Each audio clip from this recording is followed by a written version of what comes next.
Today on the Amp'd UP211 podcast, executive director and co-founder of ROMP, the Range of Motion Project, Mr. David Krupa. David has facilitated the provision of custom-made prosthetic devices to over 4,500 of the Western Hemisphere's most vulnerable individuals through a delivery model emphasizing high-quality clinical care, local investment, and advocacy. An amputee and prosthetist, he believes mobility and health are critical components in an individual's pursuit of life's many aspirations. When not working, Krupa spends his time outdoors. His passions include climbing. Every year since 2015, he has been leading teams of adaptive climbers to the summits of glacier-covered volcanoes in Ecuador in order to raise awareness and funding for the ROMP mission. Please welcome to the podcast, David Krupa.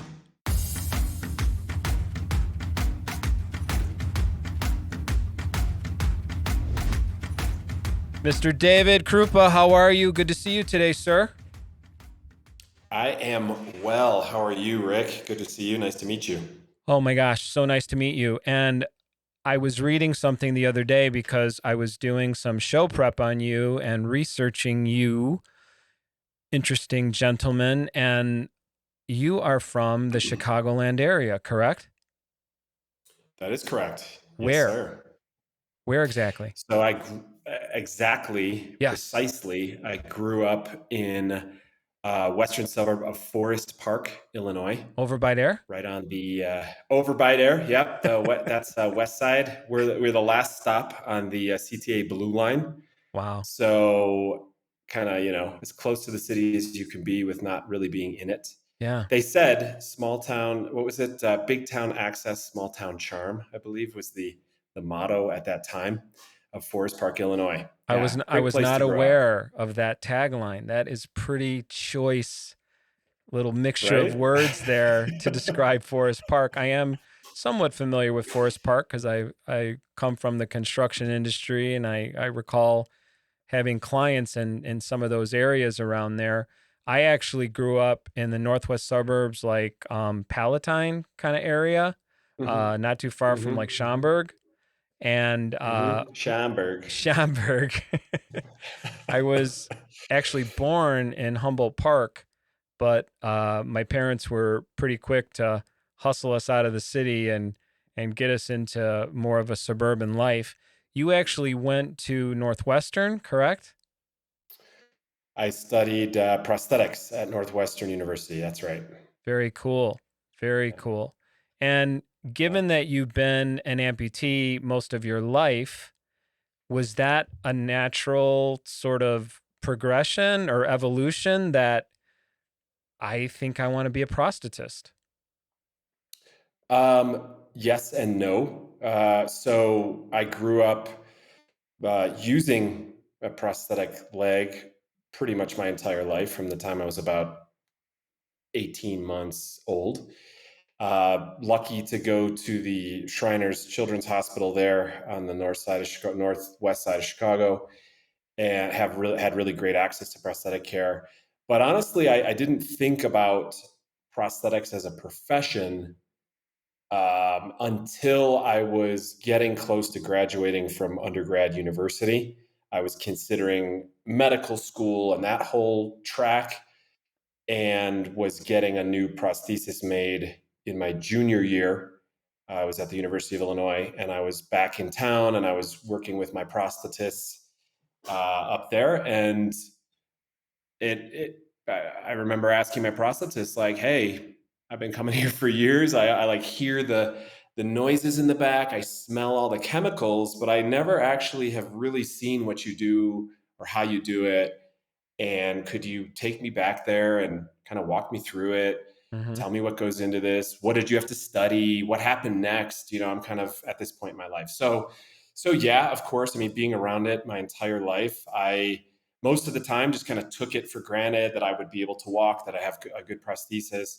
I suffered the moments when I was in pain and I struggled and I had to be out of my leg.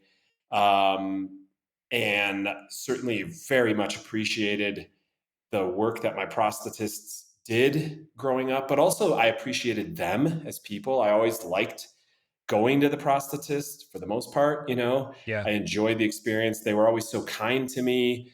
So yeah, I think, of course, naturally it led to that because of the exposure, but it wasn't something that I was thinking about, from the time I was like 12, when someone's like, what do you want to do when you grow up? I kind of went Yeah. through all the other things in my imagination and then got to that. Yeah, it's interesting because when I think about someone like yourself and being an amputee most of your life and landing in that space of being a prosthetist, I always wonder because I see prosthetics as such a mechanical thing. Like there's a lot of engineering behind it. And there's sort of Mm-hmm. that critical thinking process that goes into the fabrication of these devices. And I'm like, Mm-hmm. it's interesting because you really need, and you were talking about the medical track, you really need sort of this kind of engineering kind of mind where you kind of see things as, components that work in harmony, so to speak. Mm-hmm. And I don't know if prosthetists are born from that, or conversely, are they born from the medical, let's say, thinking of, I want to care for people. I want to Right. give them the ability uh, to walk again, to perform again, to thrive again. But when I think about your journey, especially in reading, about ROMP, your mission statement, where you have woven all of these various initiatives into what this organization does. I mean, it's sort of Mm-hmm. mind-blowing because there's so much to it, right? There's the prosthetic piece, giving people those adaptive devices, some of which have never even probably seen a prosthetic like in person before. But there's Mm-hmm. also this huge advocacy piece for populations that are not that don't have these resources, that these things are not available to them. But then kind of comes this blanket of inclusivity and diversity and all of these other sort of like socio cultural, economic. It's really this sort of potpourri of a lot of good is how I see it. It's just this big sort of momentous kind of ball of, hey man, we're just doing some really really amazing things for some people that are struggling in this space. And um, Mm-hmm. I want to jump ahead just a little bit, and I'm kind of breaking my outline here, but I want to talk just because I'm hyper curious. I want to talk about the 10th anniversary climb that you're looking at right now, um, and Mm-hmm. that to me was the thing that sort of jumped off the page and made me feel compelled to reach out to your organization. I think I saw a teaser somewhere on socials, Mm-hmm. just sort of explaining, hey, this is what we're doing over here. And I was like, oh shit, like this is something I need to focus in on because Mm-hmm. there's something really, really extraordinary happening with these people right now. And why don't you walk through not only the history behind um these fundraising climbs that you're doing, but also sort of what the initiatives are in that and where you see that going. Obviously you're a climber yourself, but explain it in a way that the audience can sort of digest it. All right. Well, first, I want to commend your use of the word potpourri in an interview and a podcast conversation. That'd be a first, actually. I listen to a lot of podcasts, maybe not the right ones, to hear potpourri a lot. I'm sure there are. Anyways, yeah, I think you're opening up a lot of facets to the conversation, and I think at the core of it all. For me, this has always been about healing. And I think you can approach healing from so many different angles, including the engineering angle, including the medical angle, the psychological angle, the socio-cultural angle that you mentioned, the economic angle, the health justice angle. At the end of the day, everything that I personally have been trying to do with my life is contribute to the healing of people like me, people living with limb loss, limb difference, and have been able to find ways to do that through my direct work with my hands as a professional, as a prosthetist, through the work of our organization, ROMP, the Range of Motion Project, and through ROMP, utilizing a variety of operations and programs and interventions on country levels in Latin America, specifically in Guatemala and Ecuador.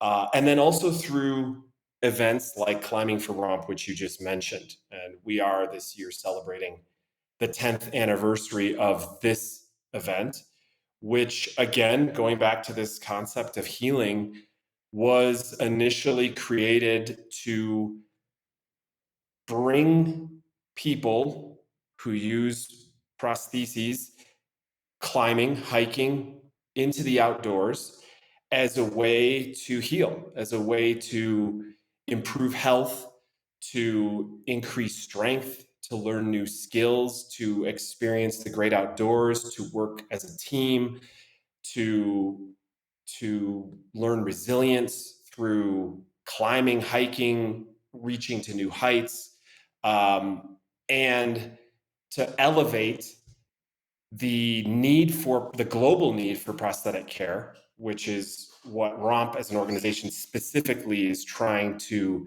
change. The fact that there are about 37 million people globally who don't have access to prosthetic care.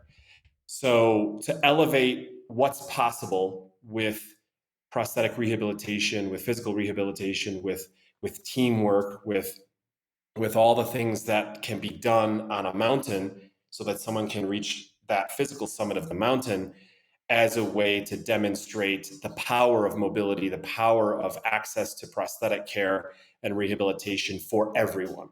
And to ask that question, what's your mountain? What is ultimately your challenge that you're facing? We all, throughout our lives, will face a variety of them, and to work towards achieving it, overcoming it, reaching it, whatever it may be.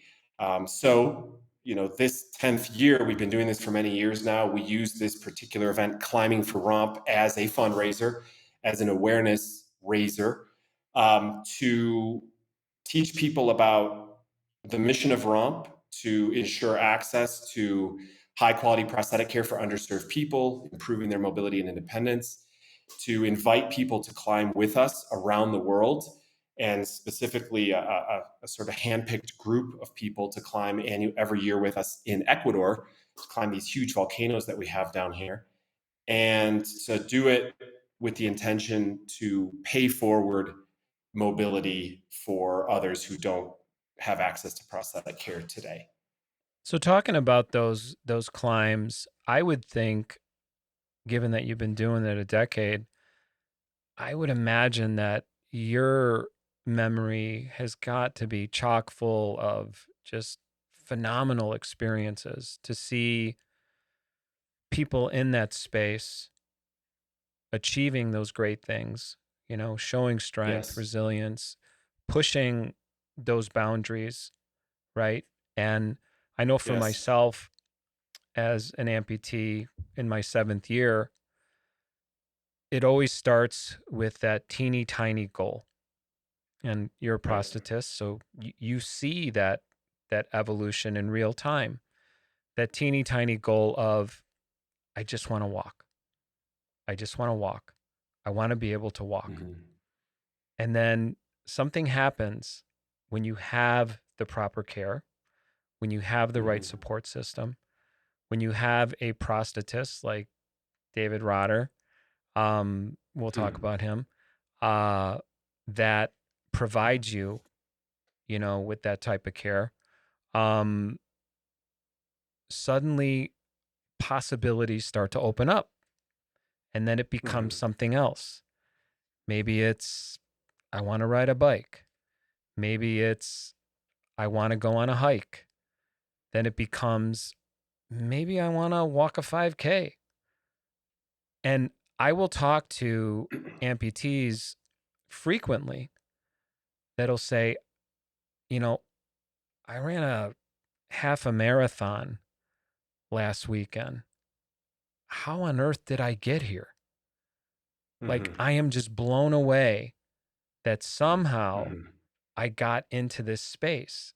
And knowing and accepting that so much of what happens for an amputee, anyone with a limb loss or a limb difference, that you have to engage a process, that it's Mm-hmm. incremental, it takes time, it's a Mm-hmm. process. And as long as you commit yourself to that journey, you're going to get somewhere.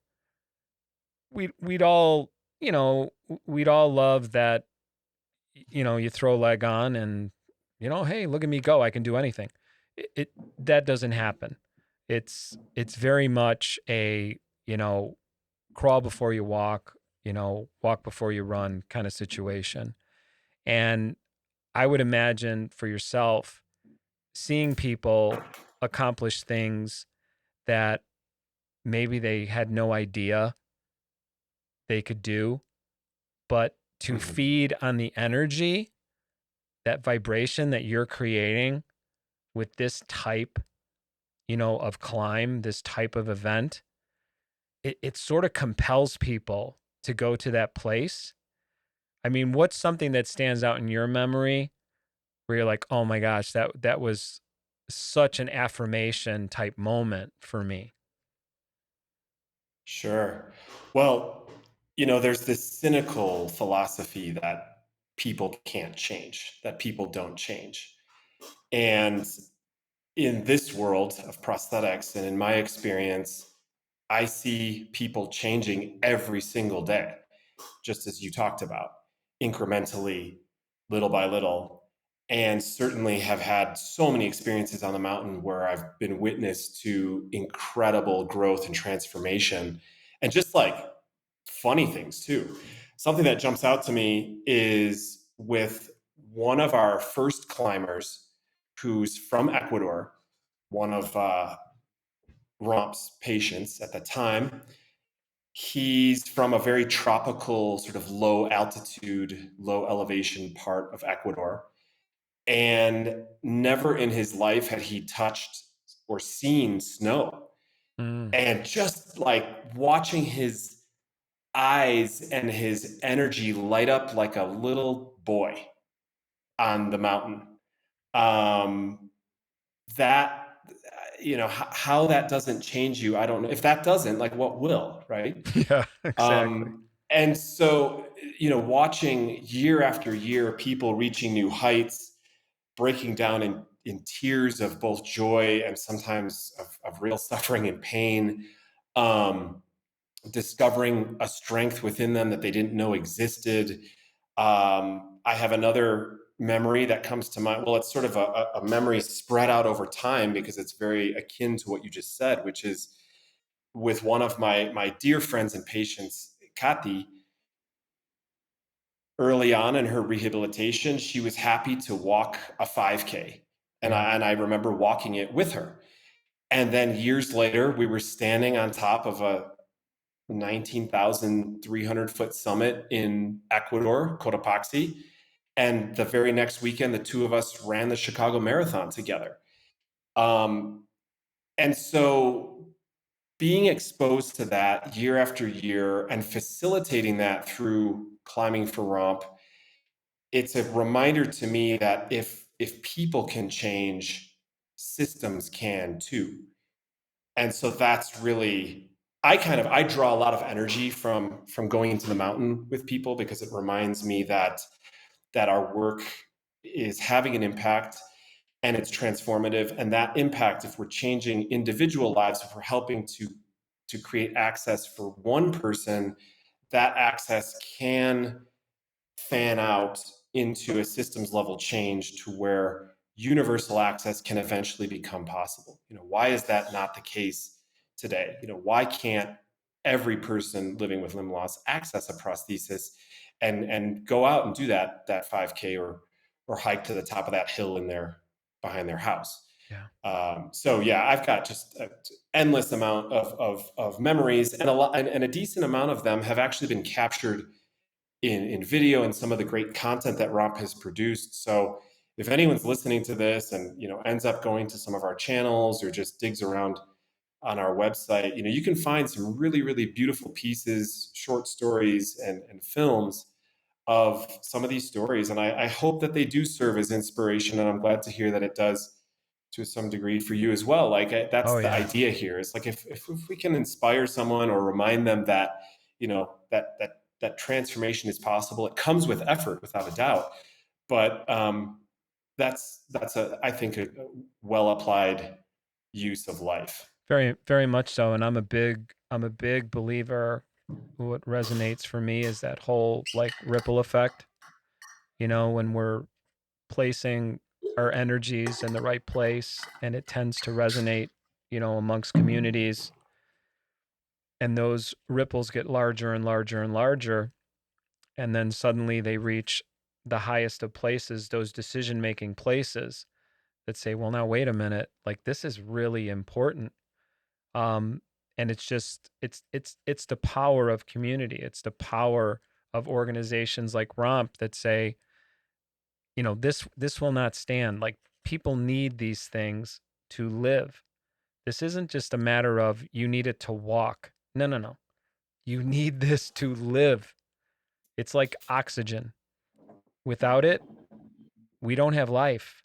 And I am very inspired, watching some of the content you have on your channels, these video blogs, these like mini docs that you put together. They're really, really amazing. I would tell anyone, listening to the podcast, check out that content because it's moving stuff. This organization is doing fantastic things for people that are desperate for change, and to be given the liberation of movement, and to be able to go to these mountainous places. And some of it is very thrilling and obviously cinematic, and it's just all of it is very kinetic for me. It's like, wow, there's a lot going on here. And that's really what compelled me initially to reach out to your organization was the 10th anniversary climb. I want to circle back a little bit, and talk about you personally a little bit more. Uh, Coming from Chicagoland, my hometown as well, and growing up in a suburb of Chicago, being an amputee from a very early age. Do you you don't? I'm trying to remember exactly when you lost a portion of your limb. Do you remember a time when you had your foot or no? I don't remember a time. I was Okay. about a year and a half old when Okay. they Yeah. when they So amputated my foot. Yeah. I would guess the only fuzzy memories you have are a derivative just from pictures, or something like that, like a baby photo or something. Um, Yeah. so growing up amputee is something that always, sort of fascinates me because, you know, uh, relatively speaking, in my seventh year, I still consider myself very new to all of this. And the podcast has been serving my curiosities in this journey of wanting to understand on a deeper level what all this means. And of course, trying to get stories, content into the community space, my own little, personal ripple to the effect that's going on to say, okay, we're all in this community. It is our duty to serve and to bring these stories forward. It's very important. My phone's going off. Holy cow. We're going to need to edit that out, Brian. So, that's really important to me. And I want to talk about you as a kid. And you had mentioned, previously that it sounds like you had generally a very positive experience as a child amputee. You speak of your care in a endearing kind of way. And do you recall ever feeling like this is hard, or this is a struggle, or why am I different? Or were there any of those emotional sets, or was your support system so strong that it never really entered your orbit? Oh yeah. Um, yeah, for sure. I think I don't know how old I was, probably between 10 and 12, I would say. I definitely wrestled with a lot of why questions. Why did this happen to me? Why am I different? I started to notice that difference more. I started to feel sometimes physically inferior, and it was something I tended to swallow and handle, but it hurt. It hurt to come in last, doing the laps, jogging around the blacktop for one of those little like fundraisers you do where you every lap you'd get 50 cents or something Yeah, like you did that. a And trackathon. Yeah. yeah, exactly. It was tough to not feel as capable as my friends and people around me, and certainly I had those moments of questioning and frustration. But I'd say that generally speaking, for a variety of reasons, both peer support as well as family support, and professional support, and having access to really really good care, um, I was able to handle a lot of that stuff. And um, specifically, I can recall a time when I was probably 13, 14. We used to have these things called like all school picnics in our town. And all the schools would be at the public park where there's the pool and there are the soccer fields and the basketball courts and all that stuff. And there was like this group of kind of mean kids uh, from another school that at some, I don't even know how they managed to do this, but they stole my leg from me. Oh It's boy. like during in the picnic. Um, This and sounds like part of a movie. oh man, and it was like, it was a huge joke for them. Like this was so funny. And I was just mortified. My friends, my classmates just rallied to my support and just surrounded this group of kids and took my leg back. And I also like, that group of classmates was extremely multicultural, multi-ethnic, Mm, multi-religious. I was very blessed. I didn't realize that this was not the way it was for everyone, but my my um, my grade school experience was extremely like diverse, yeah. in this very small class of like 25, 26 kids. And so here they all were coming back to me with my leg, um, pat me on the shoulders, telling me that everything's fine, not to worry, that they wouldn't let that happen again. That those are, just very like reassuring as to, don't let that get to you, whatever. I think that did something to me internally. This idea of like community, this idea of of looking out for one another. Certainly it was.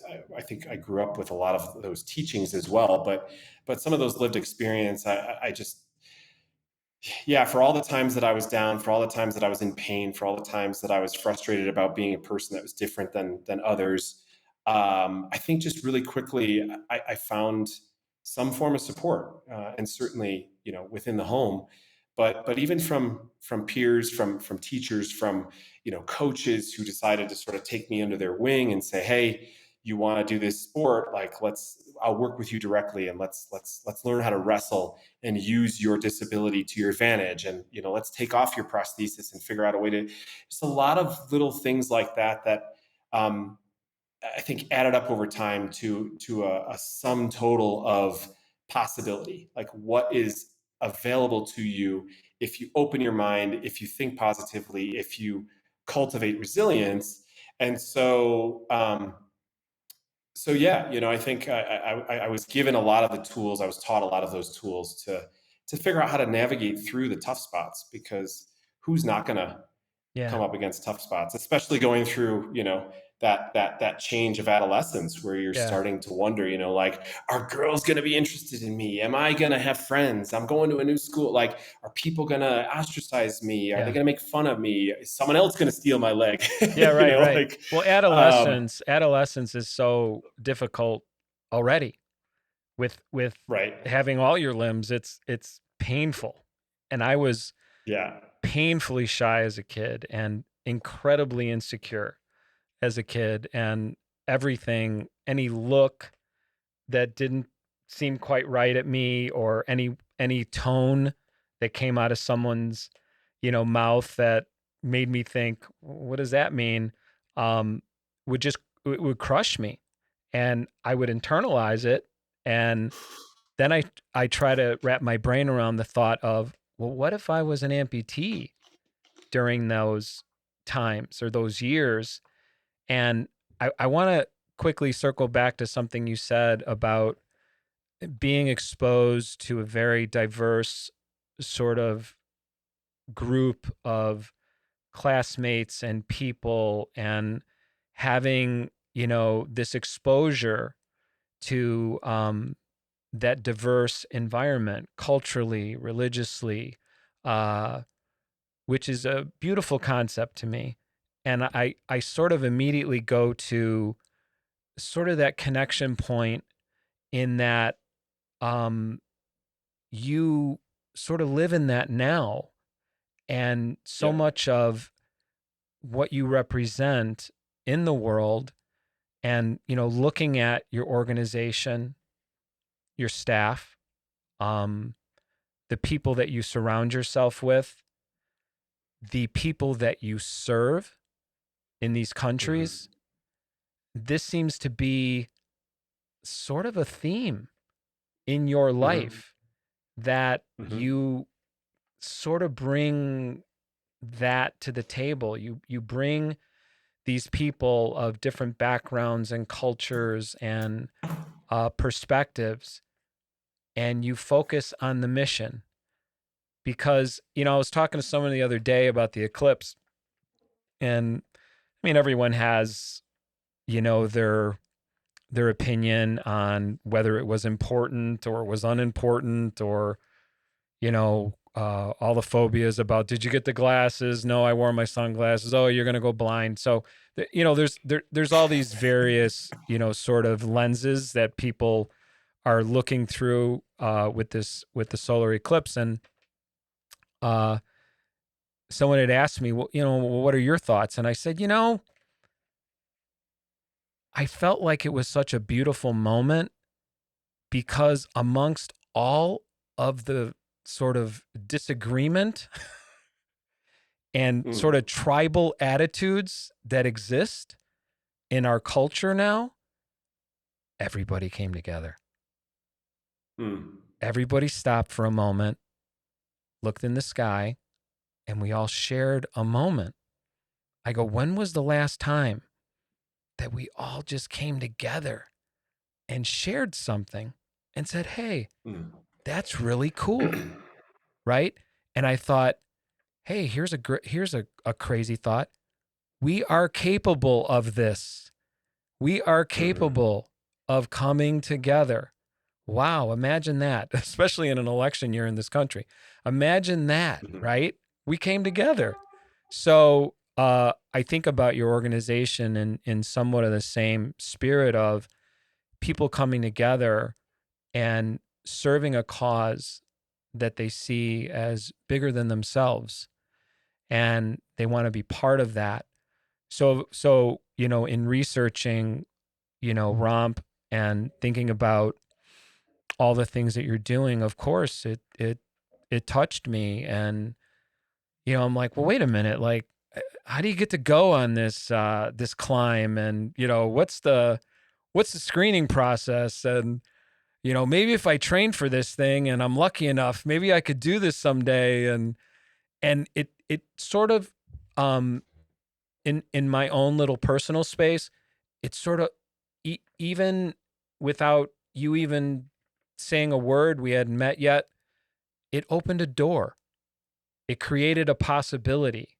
It created the potential for growth. Maybe I worked out a little bit harder at the gym. Maybe I pushed myself a little bit harder. I went a few more miles on my bike that weekend, simply because you get in that headspace of, Mm-hmm. I know I can do better. I know I can be better. I know I can serve this community better, right? And I feel like those affirmations have to be on repeat, where you go, Mm-hmm. okay, there's a reason that I'm meeting you. There's a reason that we're talking today, and it's to serve something that's bigger than us and to Mm-hmm. provide that energy that so many people in this community are starving for, that are desperate for. So I do appreciate you being transparent about your childhood and sort of the pitfalls of growing up amputee. And it's a beautiful story when you think about it. It's definitely something that when you guys do the full documentary, I definitely want to watch and see that whole kind of lifetime of, the humble beginnings of, growing up as an amputee and, going to Northwestern and becoming a prosthetist and, finding that calling to serve, people in these underprivileged, places in the world, and giving them the gift of mobility again is remarkable to me. Uh, what would you say outside of the climb and some of the other things that your organization is working on? What would be the things that you would want to highlight today and let the audience know about? Sure. Well, certainly, I think the work that we do is really the highlight of what ROMP is about. You mentioned a few core values there. You're talking about community, the fact that what we're doing with climbing is somehow empowering you to think. We're opening doors, as you said. Ultimately, what the work that we're doing, it centers around the human dignity of all of us, right? Each and every single person kind of recognizing their value in this time and place. We're all the same species. There are a lot of different things that we do and ways that we think, but ultimately, um, the work that ROMP does is really what I'd highlight. I mean, we use climbing, we use this event this year to again advocate for, to kind of scream from the mountaintops, like, let's change this, let's do something about this. We're sending rockets to space. We have artificial intelligence, and we can't figure out how to put millions and millions of prosthetic limbs on people that need it the world over. It's kind of absurd. But ultimately, we're doing all this stuff. We're making this noise. We're trying to raise money and raise awareness so that we can do the work. And the work that ROMP has been doing for almost 20 years now is something that I'm just so proud of. Proud of the team. You mentioned our incredibly diverse staff. Um, most of our team is in Latin America and Guatemala and Ecuador, and we have just some of the absolute best professionals. Many of them women that are making change in their communities and bringing the highest quality prosthetic care, physical therapy, psychological support, nutritional guidance, community level work to people who need it the most, the poorest of the poor. 95% of the patients that we serve are living on $6.85 a day or less.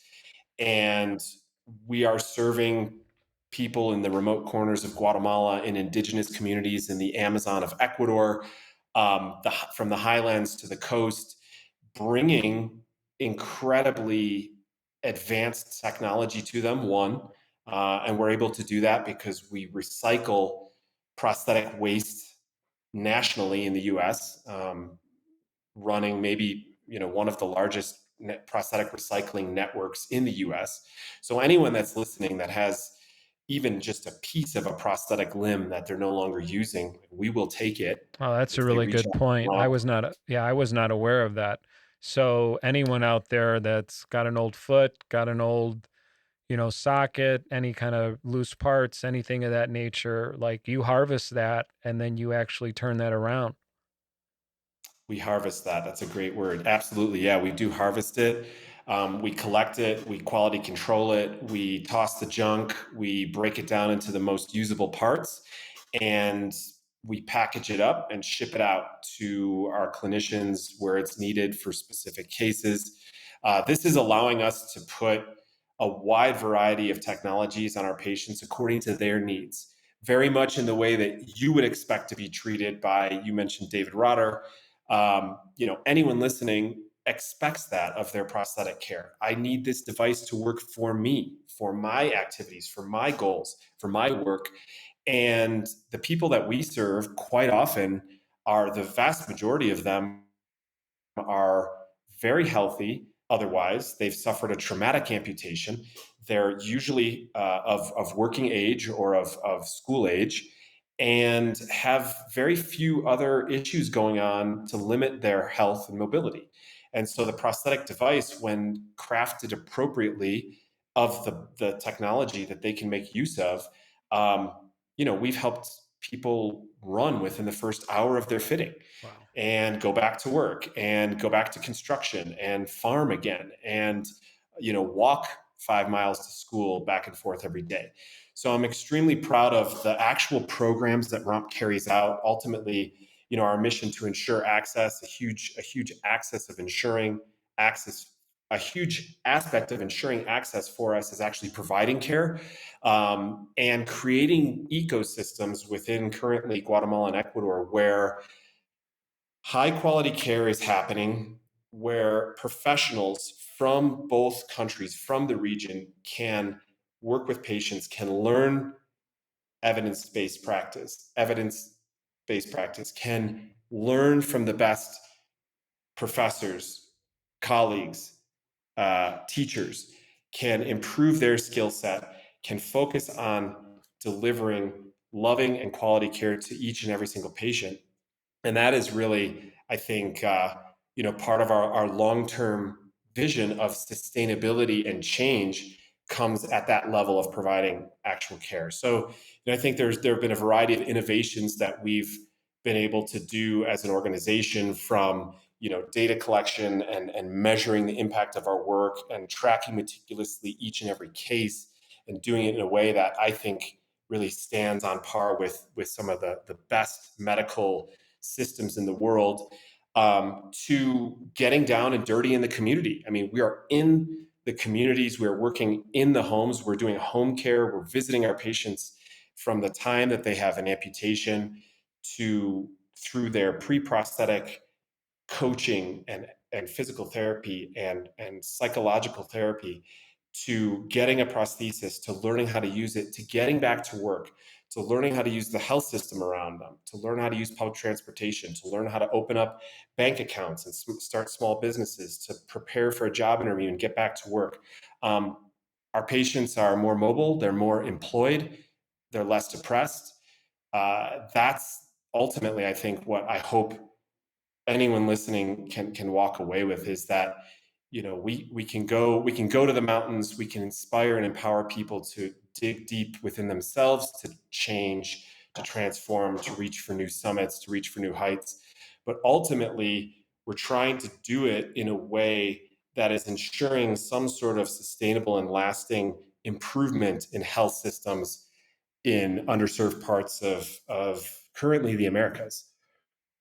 What do you, what gravitated you specifically in your journey to, uh, to Ecuador? Um, like what was it that occurred that put you in a trajectory to go to those Mhm. locations? Um, I mean, what was the series of events? Was it something that you had just an opportunity to go there and serve those communities, or what was it? Has anyone ever offered you like a free dinner coupon at a restaurant? Oh, for sure. Did you go? Yeah. Well, so early on in the first couple months of ROMP back in 2005, uh, my employer introduced me to an organization. Their home office is up in Northwest Indiana, and in conversations with their executive director, she basically said, "Hey, if you want to provide prosthetic care, I've got a brand new facility that we're about to open up. I have some empty space. If you want, you can put a prosthetics lab and facility in that space." I said, "Well, where is it?" She said, "It's in Guatemala." I said, "Okay."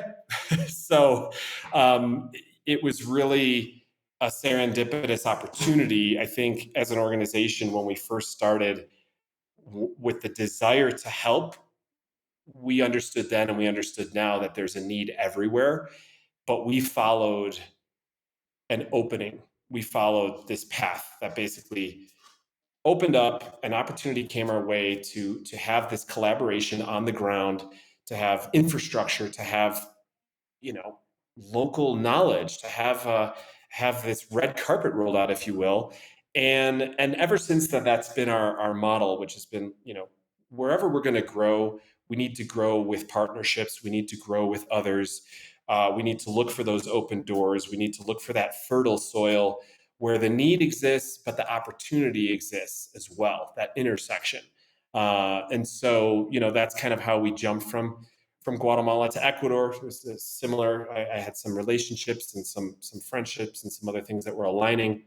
And as we look towards the next few years, wanting to expand beyond Guatemala and Ecuador, and kind of putting our feelers out there and investigating and doing some site visits and going to different countries in the region, it's very much we are keeping our mind open to that, to the types of partnerships, to the type of local ownership and desire that exists. Because in order to sustain ROMP is not about me. It's not about, that we started in Chicago. It's not about that we're in Ecuador. It's ultimately about the community around it that wants to prop it up, keep it up, and help it thrive.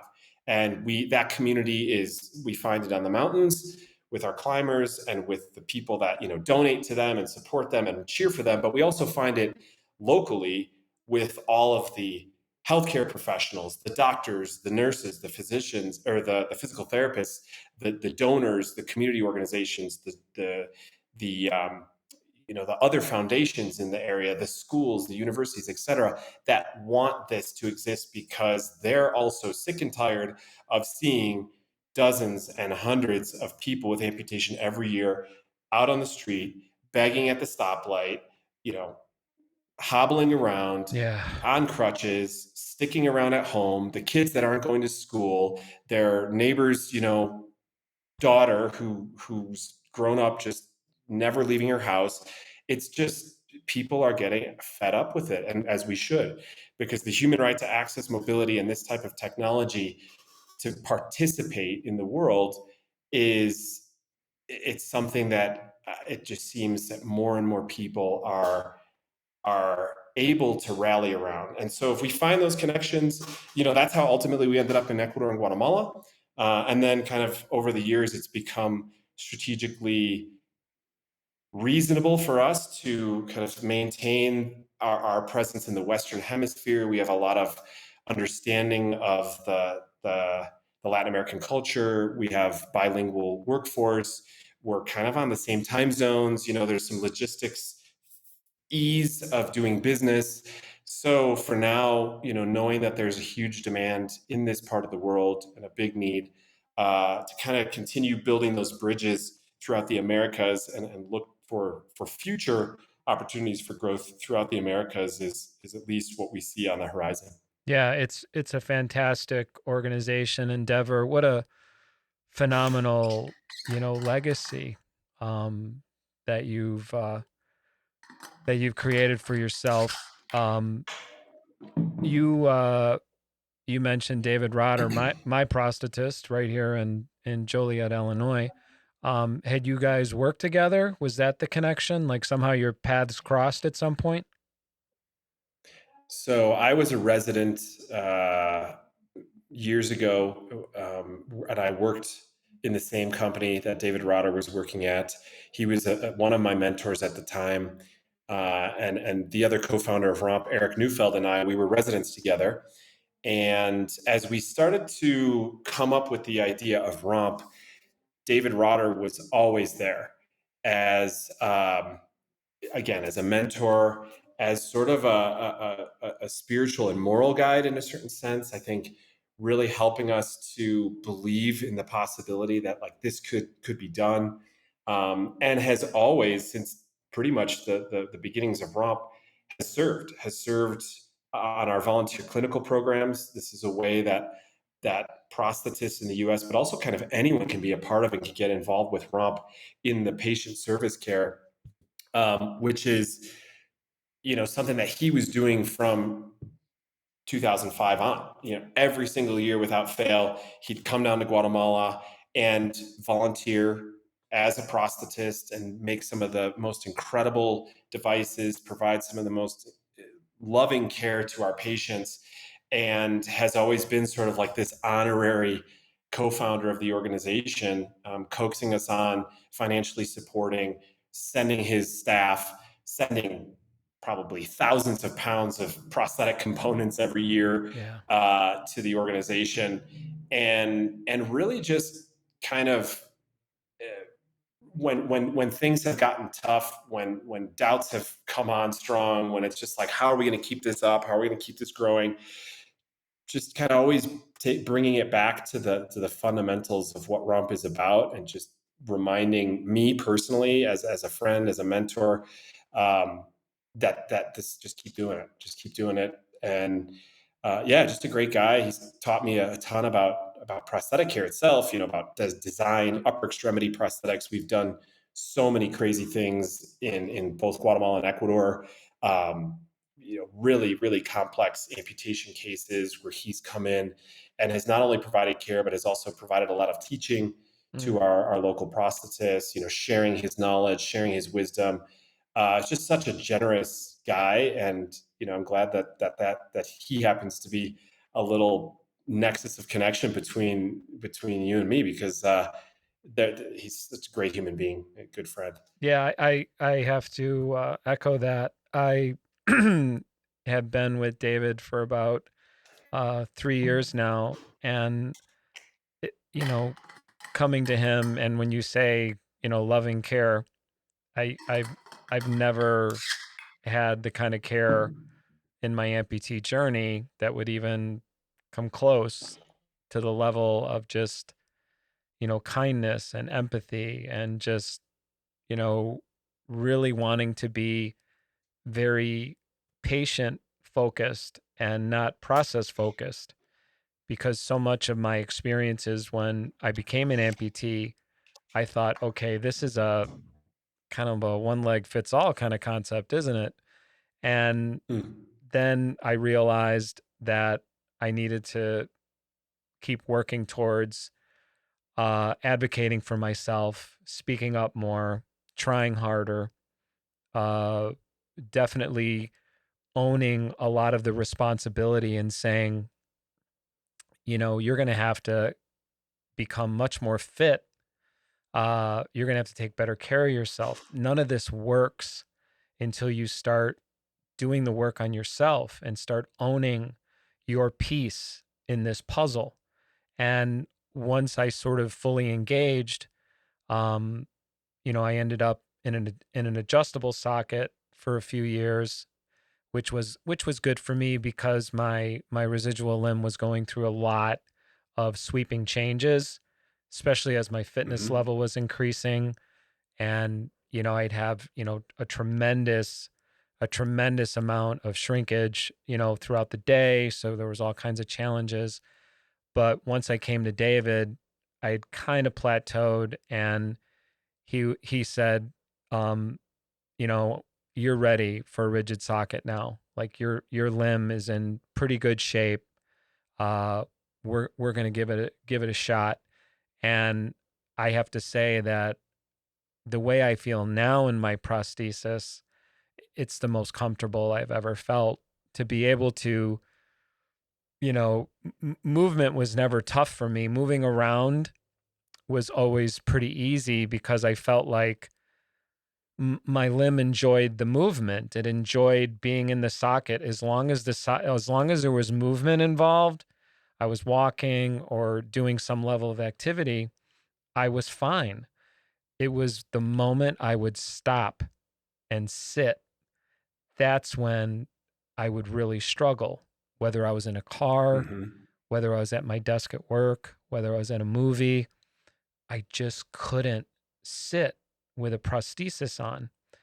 So the fact that I can, work at my desk for, 8-10 hours straight and not even some days even realize I'm wearing a prosthesis, it feels almost like a miracle to me that it's just a natural extension of myself now. And it's been just such a absolute pleasure to deal with him. So yeah, it's a cool connection point. So I was excited to explore that a little bit. I'm excited to stay tuned, so to speak, to see what's going to be happening in the future. I'll definitely be tuning in to see how this 10th anniversary climb goes, how things develop, on your path, on the path of the Range of Motion Project. And I would encourage all of our listeners to really check it out and see the good that you're doing in the world and try to find where maybe you can support and, bring all of our efforts to what you're trying to accomplish as an organization. Is there anything you'd like to say to the audience to close today? Yes, absolutely. I see behind you, there's this cool banner, Amp'd Up Podcast. And if you have all the silhouette images of people hiking and running and playing soccer and in wheelchairs. And this May, I invite all of you listeners, everyone here that's tuned in, to join ROMP's Mobility May campaign. You can find out about it on our channels at ROMP Global. Most of our channels there, www.rompglobal.org. And we want to, as a community, move 60,000 miles. Miles are 10 minutes of exercise or literally a mile moved, walking in a wheelchair, running, whatever, biking, hiking. Join Mobility May, move with us. If you're inspired to find some people to pledge, some money to your miles, to your efforts, thank you, because that money is going straight to helping us provide prosthetic care and ensure access for high quality prosthetic care throughout the Americas. But it's really, really fun. We're looking to have at least 500 people signed up this year.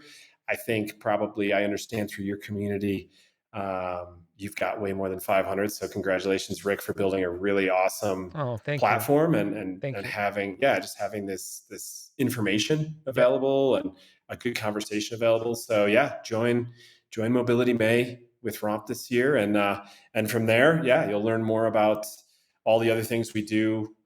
We also have a lot of opportunities for healthcare professionals, clinical opportunities. And of course, if you're ever going to get rid of something or you're not using it anymore, we can recycle it. And we can take all that prosthetic, quote unquote, waste and put it back to use.